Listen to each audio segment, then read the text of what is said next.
આશીર્વાદ આપશો?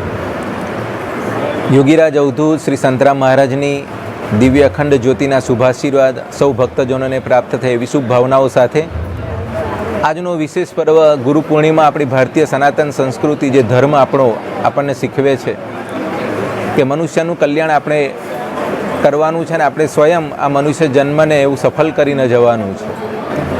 અને એટલા માટે આપણી સંસ્કૃતિમાં વિવિધ ઉત્સવો છે અને ઉત્સવનું એક અલગ મહાત્મ્ય છે.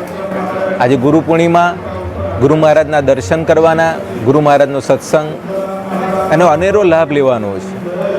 જેમ એક છોડ એના મૂળ સાથે જોડાયેલો હોય તો એ સુરક્ષિત છે, એક નદી એના બે કિનારા સાથે જોડાયેલી હોય તો સુરક્ષિત છે, એક ફૂલ કાંટોની વચ્ચે હોય તો એ સુરક્ષિત છે. એમ આજના જમાનામાં આ ધરતી ઉપર રહેતો કોઈ પણ જીવ હોય એ ધર્મને શરણે જાય, શાસ્ત્રને શરણે જાય કે ગુરુ મહારાજના શરણે જાય તો એ સુરક્ષિત છે. તો આ સત્સંગને ધ્યાનમાં લઈ આપણે સૌએ ગુરુ મહારાજનું આ દિવસે પૂજન કરવું જોઈએ. એમણે લખેલા શાસ્ત્રો, એમણે આપેલા ઉપદેશોને અનુસરવા જોઈએ, તો જ આપણું કલ્યાણ નિશ્ચિત છે. આવો જય મહારાજના આશીર્વાદ આપ સૌને પ્રાપ્ત થાય વિશુભ ભાવનાઓ સાથે આપ સૌને જય મહારાજ.